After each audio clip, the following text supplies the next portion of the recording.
A week before the wedding, my fiancée spent an outrageous amount of money to buy the rights to a novel, simply because it had been written by her ex-boyfriend and was a tribute to their first love. When reporters asked me about it, I only gave a faint smile and said calmly, "To go full circle and reunite with your first love is a rare fate. I wish them happiness." That night, when the interview aired, my fiancée, who had been emotionally distant for half a year, finally did something unprecedented and contacted me. She told me to stop talking nonsense and even threatened to cancel the wedding if I didn't clarify things with the media. What she didn't know was that I no longer wanted to marry her either. Chapter 1. When Khloe spent a fortune to buy Alex's rights and personally poured in even more money to hire the best PR team in the industry to promote him, I found his novel The Years Like Poetry and read it myself. It wasn't anything special. That was my only comment after finishing it. It was just an ordinary story about teenage first love set in a school, the kind you could find everywhere, with countless similar novels written far better. Yet simply because Alex had written about his past with Khloe, she didn't hesitate to slap me in the face by giving him massive publicity. And at that time, there was less than a week left before our wedding. I called her, but her assistant answered instead. It seemed my calls had been redirected. "Brother Lou, President Lou is in a meeting right now. Try calling back in 2 hours," the assistant said coldly. After all, President Lou is busy. Her schedule is full every day. It felt like mockery, as if I, a washed-up actor, had nothing better to do. Over the past 2 years, this assistant who followed Khloe everywhere had clearly sensed the growing distance in our relationship and no longer treated me with the respect she once had. I smiled and said, "All right." After hanging up, my manager Sandra looked worried. "The media has blocked all the exits. It looks like you'll have to give an interview, Daniel." What did President Lou say?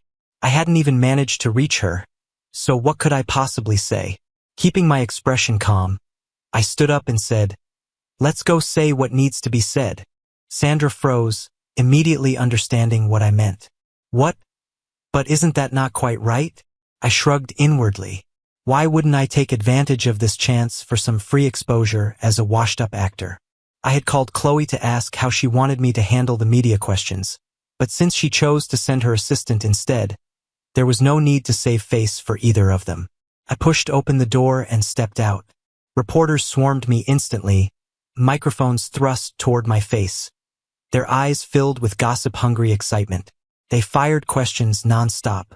"Mr. He, President Lou has recently been promoting the up-and-coming writer Alex, and witnesses saw them boarding a flight to Greece this morning. What are your thoughts? Mr. He, your wedding with President Lou is scheduled for next week. Will her vacation with another man on the eve of the wedding affect the ceremony?" So Khloe hadn't been in a meeting at all, like her assistant claimed. She was vacationing abroad with Alex. "Mr. He, some internet users say the popular novel The Years Like Poetry is actually about the relationship between the author and President Lou. Is that true?" "Mr. He." Countless flashes went off, capturing every subtle change in my expression. I smiled professionally and spoke loudly and clearly so everyone could hear. "Yes, everything you're speculating is true. And as for my thoughts, I believe that to go full circle and reunite with your first love is a rare fate. I wish them happiness." Chapter 2. As expected, that interview immediately dominated the entertainment headlines. The names Khloe, Alex, and mine shot to the top of the trending lists in real time. Social media exploded, with people digging up every detail about the three of us. Alex's fans attacked me relentlessly, calling me a washed-up actor, accusing me of riding his popularity and smearing their beloved author. My fans fought back just as fiercely, calling Alex a homewrecker and Khloe a cheater. Most spectators simply enjoyed the drama. Some laughed at me, mocking me as a cuckold, while others said I was a gold digger living off Khloe's wealth and deserved what happened. Still, the majority of public opinion leaned in my favor. Even while mocking me, hardly anyone defended Alex's act of stealing someone else's fiancée. After all, I had been in the industry for as long as Khloe and I had been together, and Alex's fanbase was no match for the broader public. The more his fans spoke, the more they were insulted, until they eventually quieted down. Gossip outlets even dug up the fact that Alex lived in the same neighborhood as us, which only further damaged his image. People began joking that the phrase, "the neighbor's lover," should be changed to "the lover from next door." When I saw this, I was slightly surprised. Alex lived in the same neighborhood. That explained a lot. There had been several nights when I woke up late to find Khloe missing from bed. When I called her, she'd say she couldn't sleep and had gone for a walk in the garden. Turned out those walks led straight to Alex's place. When I realized this, I paused to check in with myself emotionally. Aside from finding it faintly amusing, I felt nothing at all. It seemed I no longer cared what Khloe did. Khloe's assistant called me several times and sent multiple messages, but I didn't even bother reading them and blocked her straight away. It was laughable. Why didn't she do something earlier? I had already given her a chance, and she chose not to take it. That night, Khloe, who was still abroad, must have finally realized how big the uproar back home had become. She called me at last. It was the first time she had reached out to me in 6 months. Chapter 3, when you really think about it, it's almost ridiculous. There was less than a week left before our wedding. Everyone in our circle knew we had been together for 10 years, yet in the end she ran off to Santorini with her first love, leaving me stuck in this humiliating situation. I answered the call, genuinely curious about how Khloe planned to explain herself. Instead, she immediately started accusing me. "Are you out of your mind? What kind of nonsense were you spouting to the media? I worked so hard to build up Alex's reputation, and now you've ruined everything. Daniel, you'd better release a statement right away saying Alex is a close friend of ours, and that I brought him to Santorini to help with the wedding planning." I laughed softly. Really? On the other end, Khloe's voice was filled with impatience. What's real or not doesn't matter. Just go with the statement and handle the PR. So it wasn't real after all. That story about Alex helping with the wedding was nothing more than an excuse to bring him along. "I'm afraid I can't do that," I said, refusing her outright. She clearly hadn't expected that. There was half a minute of silence before she exploded in anger. "What do you mean you can't? You caused this mess by talking recklessly, so you'd better clean it up." I asked calmly, "Do you remember where we're having our wedding?" Her voice went completely quiet. I continued, still calm. "The invitations have already been sent out, and the location is clearly stated. You hired a local wedding planning team, and the venue is set in a hotel here in the country. Do you really think the media won't figure that out? Santorini, huh?" I couldn't help remembering how, back when we were still in love, she insisted we had to get married in Santorini. She wanted everyone to witness our love against the backdrop of the romantic Aegean Sea. But when it finally came time to plan the wedding, she grew distant. She kept saying she was busy, that the company had signed a high-stakes deal, and that she didn't have time for a wedding abroad. A fancy hotel in the country would be enough, just something to get it over with. After all, we'd been together for so many years, so there was no need to make a big fuss. And yet here she was, taking another man to the very place we had once dreamed of for our wedding. Furious and embarrassed, Khloe snapped, "I don't care about any of that. Just clean up this mess. I don't want any negative press about Alex when we get back. Otherwise, there's no need for us to get married." With that, she hung up. She seemed completely confident that threatening to cancel the wedding would force me to comply. I tossed my phone aside and went back to packing my suitcase. "What a shame, Khloe. I didn't want to marry you either." Chapter 4. Khloe and I had been together for 10 years. Our relationship had always been stable until last year, when things started to change. At the time, I didn't know Alex was Khloe's first love. I only found it strange that Khloe, who was always so busy with work, suddenly had time to start reading novels. She explained that she was scouting potential stories early, buying adaptation rights before they became popular so they could later be turned into films or TV series. I didn't question it further. Then, half a year ago, Khloe suddenly spent millions to buy the adaptation rights to a novel that was under 300,000 words. She partnered with the website hosting it and pushed the author aggressively, turning him into one of their top writers. There were signing events, PR teams, and endless promotion. That was when something finally felt off, and I decided to read the novel myself. After finishing it, I couldn't help wondering what about this slow, lackluster coming-of-age story was worth millions. So I had someone privately investigate the author. That's when I learned that before accepting my confession all those years ago, Khloe had just broken up with her first love, and that first love was none other than Alex, the author of the novel. I also discovered that it was Khloe who had encouraged Alex to start writing in the first place. She promised him that no matter what he wrote, she would promote him and make him famous. So no matter how bad the novel was, as long as Alex wrote it and as long as it was about their teenage love, Khloe would buy it all up. But why? I was the one who was Khloe's fiancé, her partner of 10 years. Yet for a relationship that lasted less than 2 years, she was willing to spend huge sums and go all out to promote her first love. So what did that make me? What were the past 10 years of my life worth? I had been in the entertainment industry for many years, experienced both fame and failure, and never once asked Khloe to help me. Yet the woman I loved so deeply was exhausting herself, sparing no effort, to make another man famous. In that moment, I felt like the biggest joke in the world. For the first time in our 10 years together, I was truly angry at Khloe, convinced she would finally feel some guilt, but instead she sneered at me and said I was an ungrateful fool, insisting that she had helped me all along, that even if I was too proud to ask, everyone in the industry knew I was her boyfriend, and that alone made people think twice before replacing me in such a fast-paced entertainment world. She claimed it wasn't luck that I hadn't been replaced, that it was her, Khloe, and her company United Culture, which controlled half the industry's resources, and that I should be thankful my fiancé was keeping me barely relevant, because if she hadn't allowed me to benefit, I would already be a washed-up actor trampled by everyone. In that moment, seeing her sneer and hearing her condescending tone, I realized I had never truly understood her. After that fight, Khloe no longer cared about our wedding date and began a cold war with me, even blocking my access to industry resources. Back when I was at my peak, I had signed with United Culture, and if she wanted to suppress me, there was little I could do. My work came to a complete halt and I was effectively blacklisted.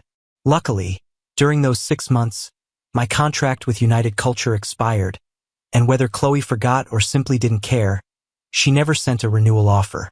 During those long months, I doubted myself, tormented myself, and finally came to understand that not all relationships bloom and bear fruit, and not all people are meant to walk with you to the end. The end of my contract also meant the end of my relationship with Khloe. Chapter 5 began as I prepared to leave when Sandra, the person who had brought me into the industry, came to see me off. We had climbed the ranks together, she had become a well-known manager, could have easily started her own company, yet out of loyalty to me she signed with the same company and, after Khloe divided up resources, suffered the same suppression as I did, in a way ruining her career because of me. If there was anyone I owed the most, it was Sandra, so I transferred all my savings to her, hoping to compensate her, but she only patted my shoulder and said the path she chose was one she would take responsibility for, that the company had offered her 2 renewals which she turned down. Smiling, she said maybe the universe was testing her, that she had decided to start her own agency, and that the money I gave her would be considered an investment, hoping that when I returned I would be the pillar of her company. I smiled and agreed, and as I was about to pass through security, she suddenly reminded me about my wedding ring. I understood and told her to throw it away, that it wasn't important, that the ring chosen by Khloe's planning team held no sentimental value, and that since I had let go of the 10-year relationship, anything symbolic of it no longer mattered. Sandra nodded, wished me safe travels, and said she would be waiting for my return. When the plane landed in another country, I snapped my old SIM card in half, keeping only Sandra's contact, knowing everything from then on would be a fresh start. In Chapter 6, I enrolled in a well-known drama school in the US to continue my studies. During the 5 years under United Culture, I had gone from a top actor to slowly fading into obscurity, as Khloe focused on expanding her company, signing new talent, and using me in scripts meant to boost newcomers, caring little about quality as long as they could be filmed and approved, pushing me into a spotlight filled with poorly received dramas and low ratings. Rumors spread that I had gambling debts, and when good scripts or major productions came knocking, Khloe would intervene, telling me to step aside for others, saying I was already famous and didn't need the role, that the company's success was my success too. Yet when my fame finally waned, she turned her back on me, acting as though all my achievements belonged to her. During the blacklist period, I watched my name appear on lists of the worst actors, forced to admit that years of bad scripts had drained my passion, and that being with Khloe had not only worn down my career but made me forget why I entered the industry at all. I never wanted a string of terrible dramas. I wanted to leave a mark on Chinese cinema, and leaving Khloe meant abandoning the career of the past 10 years and starting over from nothing. During this time, I met a junior student, an overseas Chinese named Jana, who was a rising star in the directing program. Her father, Sam, was a world-renowned director whose films had won countless domestic and international awards, and although director Jiang retired from filmmaking at 45 to focus on photography, more than a decade after his last award-winning film, Jana, as his only daughter, naturally drew attention the moment she enrolled. I met her purely by chance, because Sam's films are considered an important part of global film history, and it was only natural that several of his classic works were required viewing and analysis material in our drama courses. Chapter 7 began with us speaking for the first time after fighting over a seat. Since I was older and a foreign student, I usually sat in the back corner of the classroom, but she also never sat in the front row, and after repeatedly finding her golden seat taken by me, she had no choice but to sit next to me, until she got smart and started arriving earlier than I did, which led me to arrive even earlier myself, and after several rounds of this back and forth, she finally snapped and cursed. In Chinese, asking what my problem was and saying the seat wasn't mine. Hearing the familiar language, I perked up and replied that the seat wasn't mine but I got there fair and square, and she rolled her eyes, said fine, and arrived even earlier next time. Through this small war over the golden seat, we slowly got to know each other. Once we were more familiar, I asked her why she never sat up front in a class that often discussed her father's films, and her whole body stiffened, staying silent for a long time, until after class ended and she stared at Sam's name on the screen and quietly said that her father might always be a mountain she could never climb. Later I learned the full story. Sam retired in his prime and passed the baton to his daughter. Jana grew up under his influence and teachings, but once she officially entered the industry, she realized how difficult it would be to surpass his achievements, since at 26 she had yet to make a real mark while her father swept awards with his debut film at 23 and was hailed as a genius director, and over time the pressure crushed her, even causing symptoms of depression. Watching Jana struggle, I couldn't help but relate to my own past. I came from a prestigious acting academy, debuted in major productions, worked with a renowned director by my third year, reached my career peak, won my first award, and was flooded with offers for roles and endorsements, gaining both fame and fortune as a rising star known for my acting. Yet after dissolving my studio and signing with Khloe's company, I became like a candle slowly burning away all my passion. And because I had once stood at the top, falling into the pit felt even more painful and unfair. What Khloe never knew was that I too had been on antidepressants for a long time, and during those 6 months when she blacklisted me and cut me off, I self-harmed and even attempted suicide. But in the end I dragged myself out of that darkness and chose to abandon everything from my past and start over somewhere else. Chapter 8 followed, and perhaps Jana found inspiration in my story, because she decided to take a year off from school, while I also stayed busy, taking short-term jobs as a McDonald's cashier, a bar waiter, a restaurant dishwasher, and even a construction laborer. Since graduating, I had lived entirely in the entertainment industry and lacked real experience or empathy for ordinary life, and looking back, that year was the first time I truly saw society's complexity and understood how regular people struggle just to survive, which gave me new insights into acting. When Jana returned to school, she was full of fresh ideas and planned to shoot a short film, inviting me to be the lead actor, which I accepted without hesitation, and after submitting it to several festivals, it achieved remarkable results, finally allowing her to make a name for herself and easing some of her immense pressure while bringing new inspiration and creativity. She quickly began preparing her first feature film, writing the script herself, a surreal suspense drama, and once again invited me to play the lead, this time as a transgender individual with schizophrenia, a role that was undeniably a huge challenge. We filmed intermittently over 3 years under immense pressure, but the result was worth every bit of effort, and when it was released, it received widespread acclaim inside and outside the industry, truly launching Jana into fame, as at 30 she achieved what her father once had with a debut film that swept awards, earning her the title of a late-blooming genius, while my own name resurfaced alongside her film and reappeared before the public. That year, I turned 35. Chapter 9 began with Jana's film being invited to a domestic film festival, and as the male lead, I received an invitation as well. After 5 years away from my homeland, I finally decided to return.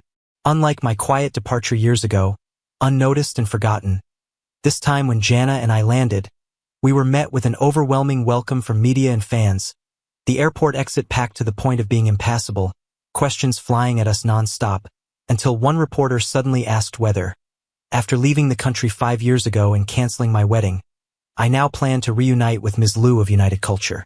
Hearing Khloe's name caught me off guard for a moment, because 5 years had passed and aside from Sandra, I had cut off all ties with my past. Sandra had once mentioned that Khloe was looking for me, but I told her I didn't want to hear anything about Khloe again, so I had no idea how she was doing. Instinctively, I blurted out whether Khloe still hadn't married Alex, assuming that given how publicly she had promoted her first love, she must have been deeply attached to him. Yet the reporter's tone suggested she was still unmarried, and my genuine confusion seemed to spark even more interest as questions flooded in about whether I'd been in contact with Khloe and whether our relationship had completely fallen apart. I laughed and said that I thought I had made it clear 5 years ago, but if there was still doubt, I would reiterate that I had no relationship with Khloe anymore, wished her and her first love well, and hoped the focus would return to the film. Once we finally escaped and got into the car Sandra arranged, Jana pulled down her mask, smiled, and said she hadn't believed I was once a popular actor, but now realized she underestimated me. I chuckled and replied that being remembered for a scandalous love triangle wasn't exactly a reputation to be proud of, and admitted I worried it might affect the film's promotion, only for Jana to shrug it off, saying the buzz might even help her niche project, especially if it sold more tickets, before leaning in and quietly asking if I truly had no feelings left for my ex-fiancée of 10 years. In Chapter 10, I remembered how I once told Jana about my past with Khloe, and how she had asked what I would have done if Khloe hadn't wanted to break up. A question that now felt almost prophetic, because Khloe never ended up with Alex after all. I understood what Jana was really asking and told her that I found it all annoying, that I had assumed Khloe and Alex would live happily ever after, yet she remained single, and I sensed she might cause trouble during my return. Sure enough, after signing with Sandra's new agency, I ran into Khloe the very next day at the company. 5 years had changed her. She had gained weight, lost her youthful charm, and looked closer to 40 than her actual age. And when we saw each other, both of us were stunned, Khloe calling my name excitedly before her expression shifted and she hurried away, leaving me baffled. When I reached Sandra's office, I noticed lingering anger on her face and suspected it involved Khloe. And when I asked, Sandra immediately cursed Khloe's shamelessness, allowing me to piece together what had happened over the past 5 years. Chapter 11 revealed that after I left, Khloe searched for me for 2 days, but when she learned from Sandra that I had gone abroad, she flew into a rage and told Sandra to pass on a message threatening to replace me with Alex at the wedding in 2 days if I continued the act, insisting I would regret it. By then, however, I had already made it clear to Sandra that I didn't want to hear anything about Khloe anymore, and understanding my resolve, she never passed on that message. Did she go through with it? Did she really replace me at the wedding? I asked. Sandra let out a mocking laugh and said, "Replace you? Could she even pull that off?" In the end, the wedding didn't happen at all. When reporters asked her about it, she claimed you two had planned to hold the wedding in Santorini, and that the trip she took with Alex was just to scout the location. She barely managed to cover it up, but who actually believed that crap? Because of the whole ordeal, Khloe's company, United Culture, faced serious backlash, and her efforts to promote Alex were also undermined by my comments, which gave the public something to laugh at. A youth novel with a small target audience was suddenly dragged into the spotlight by gossip-hungry masses, and aside from Alex's hardcore fans, most people who read the years like poetry shared my view that it was a mediocre, uninspired youth romance. People couldn't understand how it had been hyped up so much, and it was even voted the most overrated youth literature on several platforms. As the saying goes, to where the crown one must bear its weight. Khloe had built such a massive platform for Alex, but his talent simply couldn't live up to the public's expectations. The novel was torn apart by critics, and as more readers examined it closely, they noticed that many of Alex's sentences were eerily similar to those in a lesser-known web novel. Before he could even clear his name from the cheating scandal, he was hit with plagiarism accusations.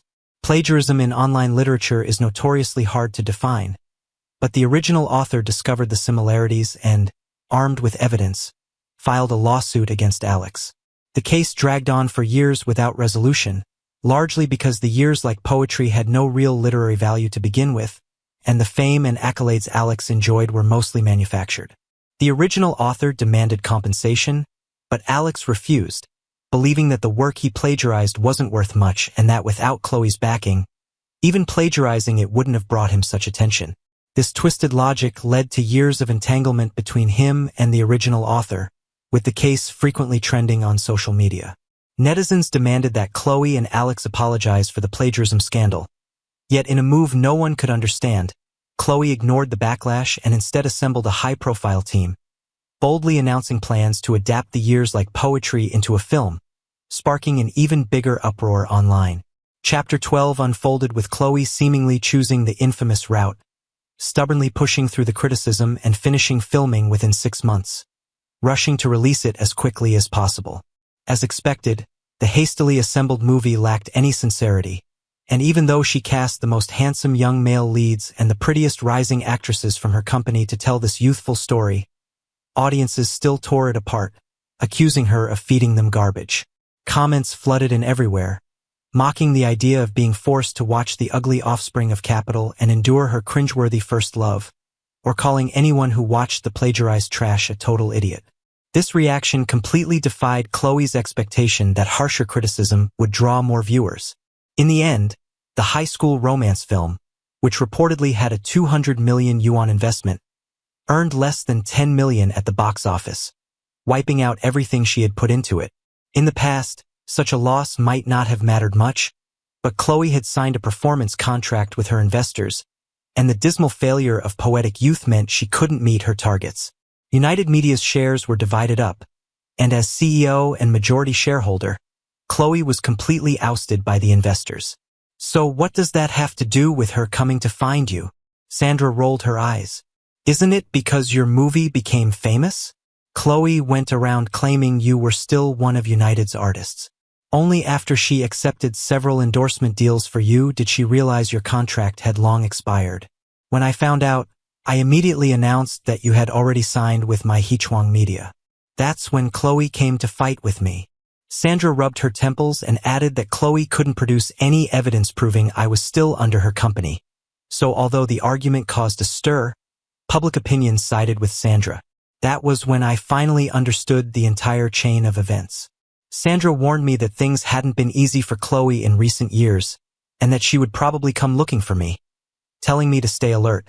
Her prediction turned out to be spot on, because as I left the company building, Khloe was still there waiting at the entrance, refusing to leave despite repeated attempts by security.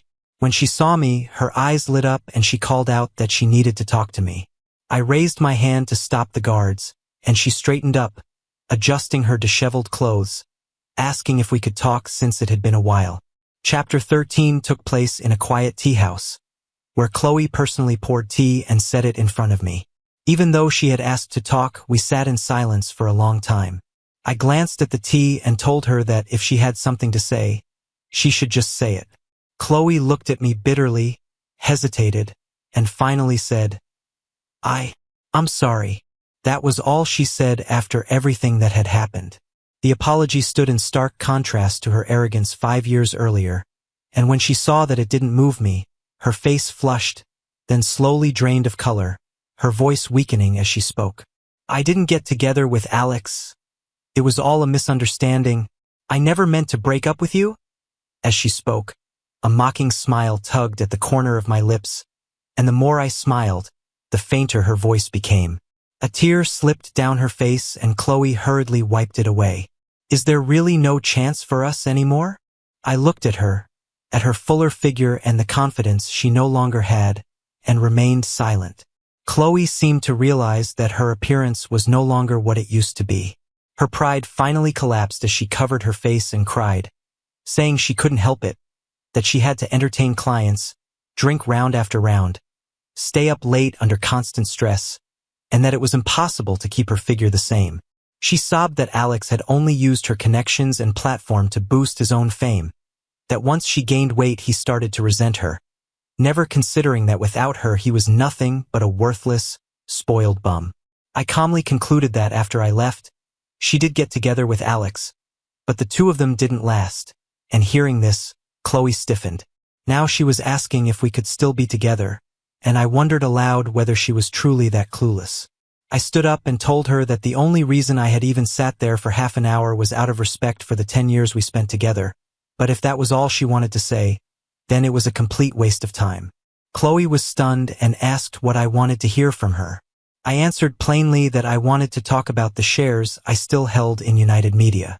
Her face fell, and seeing her expression, I couldn't help but laugh, telling her that this was the only thing we had left to discuss, and that she couldn't possibly have thought I came to rekindle old romance. Even though my artist contract had ended, I still held shares. Back when I was at the peak of my career, Khloe had signed me with a promise that I would receive 20% of United Media's shares, and we even signed a supplementary agreement, but once I signed, she acted as if she had forgotten about it. For years I never received any dividends, and at the time I didn't want to argue over money, so I stayed silent, but now it was time to take what was rightfully mine. From her reaction, it was clear she intended to weasel out of it, so I told her to prepare to compensate me for all unpaid dividends or I would sue. Chapter 14 followed quickly.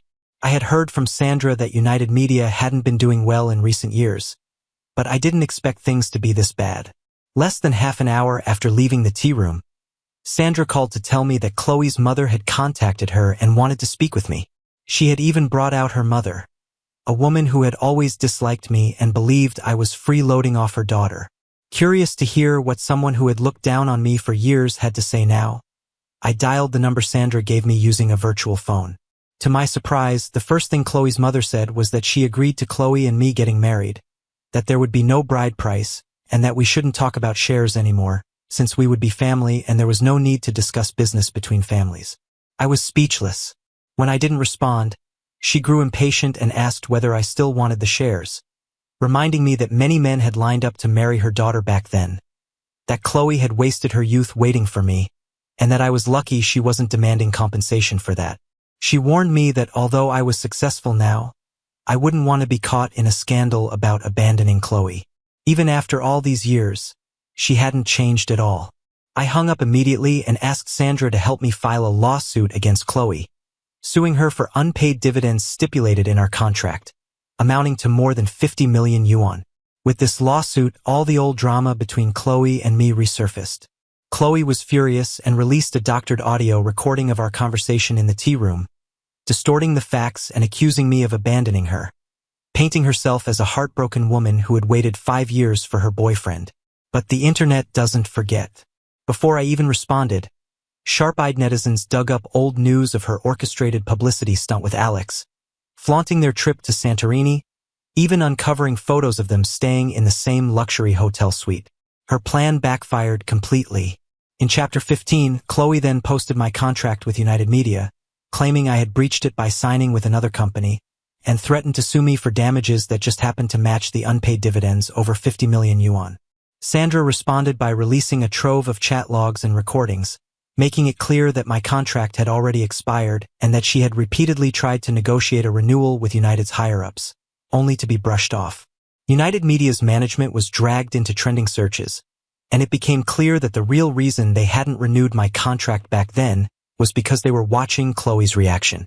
Now that Khloe's gamble had failed and she was no longer in control, the internal team had no interest in protecting her, and an insider finally stepped forward to explain everything. They revealed that the delay in renewing my contract stemmed from a massive argument I had with Khloe over Alex, one that deeply embarrassed her. In retaliation, she decided to teach me a lesson by deliberately holding back my contract. With this truth coming to light, Khloe's earlier manipulative behavior was completely exposed and torn apart by furious netizens, and even Alex, who had long since gone his separate way from Khloe, was dragged back into the chaos. After leaving her, Alex had ridden the wave of popularity Khloe created for him, profiting handsomely from the website she built and enjoying his status as a top author. Despite being plagued by plagiarism scandals, he still managed to earn substantial royalties. But his writing skills were mediocre at best, and after splitting from Khloe, his subsequent books barely made a ripple, leading him once again to plagiarize someone else's work. This time, however, he chose the wrong target, copying an early piece by a well-known author who gathered evidence, sued him, and won. Alex's reputation was utterly destroyed. The platform canceled his contract, and he was forced to return his royalties, leaving him drowning in debt and completely overwhelmed. Dragged down by Khloe, he finally snapped and went on a public rant on social media, openly admitting to the rumors about his pre-wedding fling with Khloe in Santorini and viciously cursing her, claiming that Daniel had given up everything for her while she was shameless, that the moment she saw him, her first love, she threw herself at him, and that although he hadn't even wanted to deal with her, she insisted she had made it and could take him to the top, arguing that any man would have done the same if such an opportunity were handed to him, and concluding that Khloe was the real villain. Alex's meltdown only made the situation more chaotic. Throughout all of this, I never said a single word publicly, but my legal team worked quietly behind the scenes, and soon the court ruled that Khloe had to pay me more than 50 million yuan in dividends and interest. Chapter 16 followed with Khloe repeatedly trying to contact me after the ruling, attempting to reminisce and use old feelings to smooth things over, but I refused to see her, because no one could truly believe that a former girlfriend who hadn't contacted me in 5 years still harbored genuine feelings. She simply saw my comeback and wanted to pull me back under her control for her own benefit. I don't know what Khloe had been doing all those years, but to pay the 50 million yuan, she had to sell her house and some of her shares. Once the money hit my account, I immediately sold my shares in United Media to the company's major shareholder. And by the time Khloe realized what had happened, it was already too late. She had completely lost her absolute control over United Media. In the end, United Media was renamed Fading Media and merged into the major shareholders' conglomerate, and Khloe, who had spent over a decade building her empire, ended up as nothing more than an employee under someone else. Alex fared no better. His disgraceful public outburst drew the attention of bored internet users, some of whom dug up personal information about his current girlfriend and harassed her relentlessly, leading the woman he had just begun planning to marry to break up with him. 5 years ago, he had ruined my chance to get married right before the wedding, and 5 years later, he lost his own fiancée. After that, I stopped paying attention to either of them. Jana stayed in the country for a while before deciding to return to the US for further studies. And on the day I saw her off, she asked if I could be her leading man again. I nodded and said of course, and she smiled mischievously, clarifying that she meant the leading man in her life.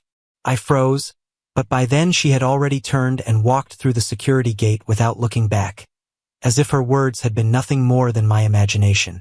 Of course, it wasn't until I was nearly 40 that I finally gained the approval of Jana's parents.